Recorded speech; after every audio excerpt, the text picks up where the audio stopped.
of all, and I know you all have given me some of the conditions that you saw that Hannah was in. Sister Carol and Minister Lyda, you all want to add some more things. What condition did Hannah find herself in? Let's look at first her physical situation. What was her physically? Not just her body, but her situation, her home life, her lifestyle. What was her physical situation? That she had everything that she needed, but her husband had 2 wives, and she just couldn't provide a fair child for him. Okay, so we'll start right there. She had everything physically that she needed. She had a house to live in. She had a good husband. I guess you can call him that. At least he told her he loved her, and he provided for her. Okay, what else do we see physically about Hannah? Do we see anything else about her physical situation?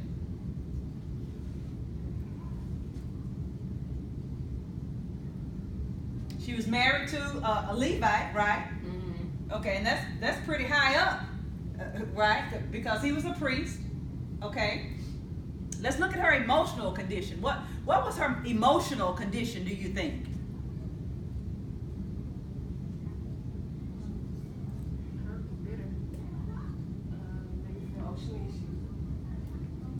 Even though she had these things and had what a family was supposed to be like, she just still felt like a worthless woman. Why? She couldn't bear a child. So what?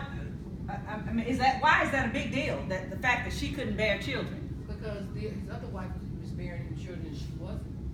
She could leave behind a legacy. I mean, for her to feel like that's important in those times, that was important. I feel like that's what they compared themselves to value. And if you can do this, if you can have children, I mean, you're of value.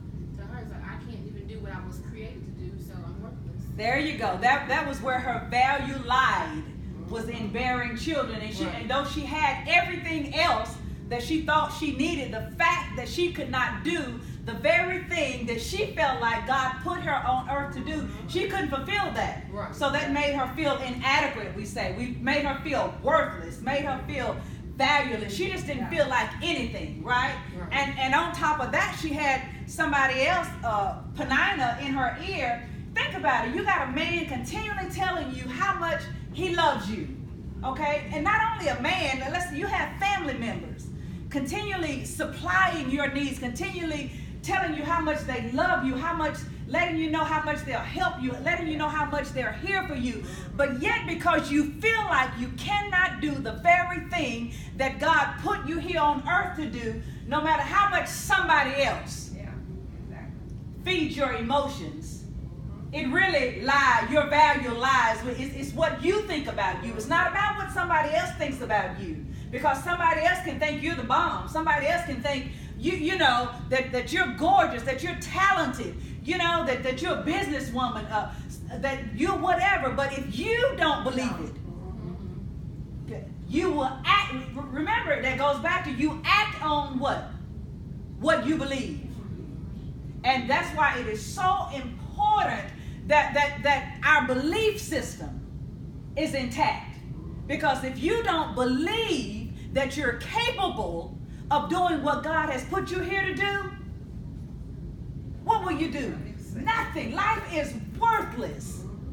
Because the very thing that you thought that you were created to do, you can't fulfill it. So you pin it on yourself. You tell yourself. Everybody else is telling you how good you are, what a good job you're doing, how much they enjoy, how you provide for others. They're saying what a good, but you can't see that. Because on the inside of you feel like that's really not what you were put here to do. Okay? And that's why, think about it, although Elkanah, he kept telling her how much he loved her, but still on the inside, he couldn't really feel what was going on. You ever been close to somebody physically? You know what I'm saying? But yet and still you feel like they can't feel you? Because he said to her, aren't I worth more to you than 10 sons? The love that I'm providing for you, isn't that worth a lot more than any son could provide? why are you depressed? She was probably depressed. What do you think? Yeah. We talked about her going in and out of emotion. She was probably up one day and down the next. Anybody ever been like that? Yeah, because you felt so worthless. You know, you can pretend for a little while that everything was all right. Probably when she went to church. You know, for even though she was being provoked at church. How dare you provoke me at church? Even though she was being provoked at church, probably while she was getting her praise on. You know, she felt good about herself because she was connecting to her God. But just as soon as the praise was over, because she didn't allow the praise to change, to transform and renew her mind, her thoughts about herself, when she got through praising, guess what? She still felt worthless. She still, okay, so that was her emotional condition, just worthless, okay, inadequate. What was her environmental condition, her influences? You know, the wife thing, she was saying all kinds of stuff to her, so that wasn't good for her at all, period. Mm-hmm. So, on the one hand, she had somebody always telling her how much he loved her, but on the other hand, she had somebody always picking at her, always mocking at her, always bringing out the things that she couldn't do, regardless of what she could do. Right. She got somebody else always in her ear telling her what she can't do. You know, and she got the priest, Eli, calling her drunk. She's got to deal with all of this stuff, y'all. And it doesn't sound like she dealt with it in a way where she depended on somebody else to fix her. She was dealing with all this on the inside. You know. And it's like, even if she had leave the house and go elsewhere for a moment or whatever and felt good about it, she's got to come back to that same, you know, environment. Got to come back to that. Looking at her husband's children by another woman. Yeah. And remember that she was his first wife. Hannah was his first wife. Okay? You love me so much, but you gotta. Yeah. Although that was the culture during that time. Yeah. You know, it still says something that he still couldn't provide for her what she needed. Okay? So let's look at number 2. Who or what did Hannah listen to? Now, before you answer that, let us revisit what listen means, okay? Listen means that you hear intelligently, that you hear and perceive with understanding. To listen means that you hear with understanding with the intention of obeying. Okay? So what did she listen to versus what she heard? Because she heard a lot of stuff, right? We already distinguished that. She heard how inadequate she was. She heard what she couldn't do. But what did she listen to? I'd say her own self. Listen to a lie. Because she kept going back to God, for me, I feel like that somehow she knew that there was some opportunity and that this maybe couldn't be, maybe that what they were saying could have been a lie, because she kept going back and kept asking and kept, you know, just going back and forth with God. I just felt every time somebody said something, she was still going back to church, or she was going back before God. And so to me, that kind of lets me know that she really maybe didn't care really what they were saying, even though it was overwhelming for her. Okay, sounds good. Okay, because she heard that she was a drunk. Yeah. She heard that she was inadequate. She heard that she was miserable, a failure. She heard all this from the outside, but like Miss Toya said, because she kept pursuing, she was persistent in going back to God, making this request, although she heard all of this other stuff. She listened to the inner voice on the inside. Because had she not listened to the inner voice, she would have died in her misery.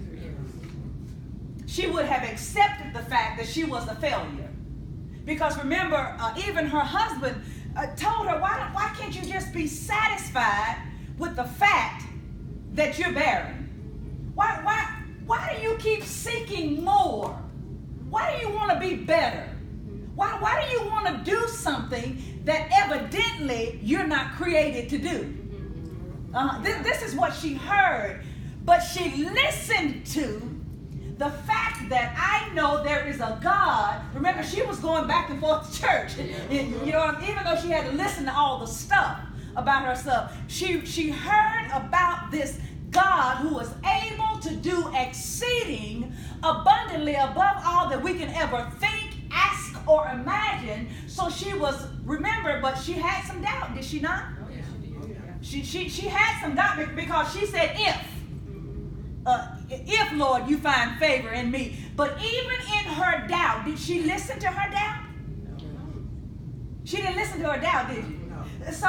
So this tells us that even in our doubt, we must believe that God's promises are true. And remember, how long did this go on? Years. This went on for years, where Penina was having baby after baby. Right. You know, probably marching on up to the church, you know, to the temple, high and mighty, you know, with her tribe behind her. You know, looking at Hannah out the side of her eyes. But yet and still, in all of that, Hannah knew on the inside. She heard the voice of the Lord on the inside that because I was created, I was created to bear fruit. And you must understand that you are created to bear fruit. Your fruit may not be a baby. And guess what? That's okay. But you were created to bear fruit. You wasn't created to sit down in a chair and just give up. He sent you here for a reason. You wasn't sent here to be stepped on and walked on and trodden on by the feet of men. Yeah. That's not what he created you for. And Hannah knew this. Nobody told her. She couldn't depend on nobody to feed her from the outside this information. She had to know from the inside that I am created for this purpose. Elkanah, I know you love me. I don't care what you say. I know this is what I'm created for. And in order for us, ladies, to prosper, in order for us to get from bondage to freedom, we've got to know. Yes, gotta know. That you were created to be fruitful. And the thing about it is, in the beginning, you might not exactly know what that is. And it's okay. But you got to at least settle in your mind and be like, Hannah, I'm going to keep going back. Till I get something, till I get what it is. You know, because did she know that God was going to give her a son? No. She didn't know, did she? But she knew that he could. She was hoping that he would. But still, she continued to be persistent. She never gave up. Okay? So you say Hannah was a faithful worshiper? I would say that Hannah was a faithful worshiper. Yeah. Hannah was a faithful worshiper of the Lord, her God, because she didn't depend on anybody else. She depended on what she believed her God would do for her. Okay?